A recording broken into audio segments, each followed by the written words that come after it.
but this is how I taught people in tutorials last year to do these. Okay, now, there's a whole series of these in colour, and let's see how it works. And then there's an example at the end that you can try.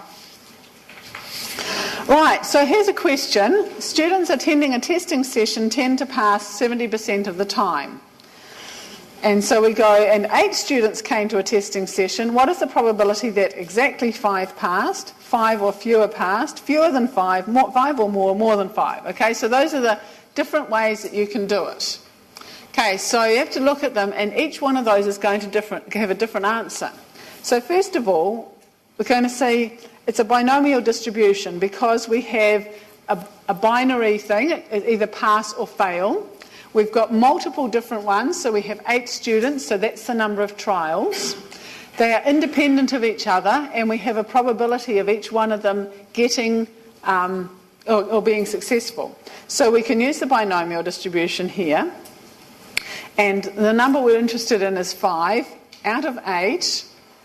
Our probability is 0.7, and we have a false here. Now, can anybody tell me why is that false?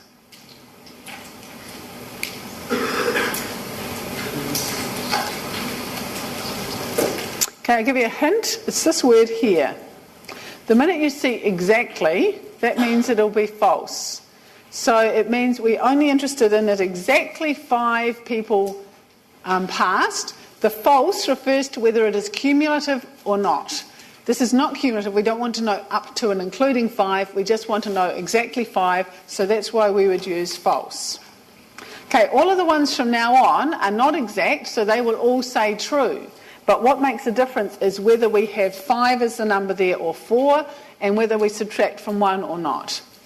So this is what these diagrams are. This is the diagram for number 1, where we just want exactly 5. So it uses false. Okay, so that's that example there. This one here, we want 5 or fewer. And this is the way I would suggest that you do these. If you're having any trouble at all doing this, on your jotted piece of paper, you just write your numbers out. 0, 1, 2, 3, 4, 5, 6, 7, 8. See, that's meant to look like handwriting. And then you say 5 or fewer. Okay, so that's these 5 here. So you just circle those. That's what I want. Now, Excel always goes up to and including the number that you give it. So if we put 5 here and 8 here, that will give us the probability that we want. So the most straightforward one is the one that says 5 or fewer, and you just use Excel exactly as you would think. You don't have to do anything else. Okay, now the next one says fewer than 5 passed. So you look at your 1, 2, 3, 4, 5, 6, 7, 8, and fewer than 5 doesn't mean 5. It means 0, 1, 2, 3, or 4. So we don't want it to include 5. We want it to stop at 4. So instead of having a 5 there, even though the question says fewer than 5 passed, we put binom dist 4, 8.7 in true. And that means all of the numbers from 0 to 4, because 5 is not included. Now, if you're thinking of skipping tomorrow's lecture, which I understand people do in the last half term, but I don't see why you should, because I'm flying to America tomorrow and I still have to come to the lecture, so I think you should too. And besides that, what I'm talking about here does not apply to the normal distribution, and if you only learn this bit and not the next bit, you'll get the other half wrong. So just a warning here. Okay. So, example 4. So it's the same example, I just repeated it here. This time we're interested in 5 or more. So we've outlined these are the ones we want. Excel always does up to and including the number that you're giving.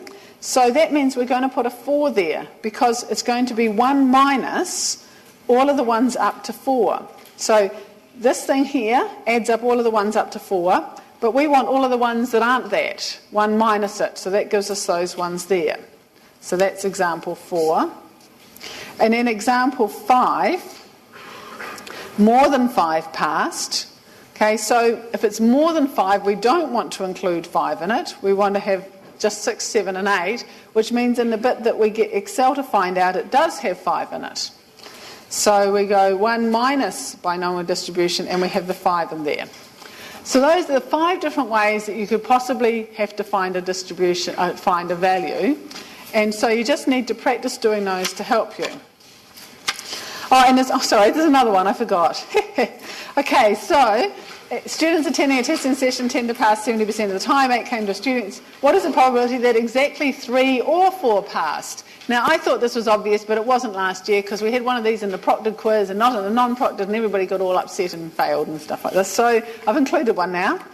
So exactly 3 or 4 is that you find exactly 3. So the exactly means we've got a false in there. And we find exactly 4, and we add them together. So that's how you do it. Not that tricky.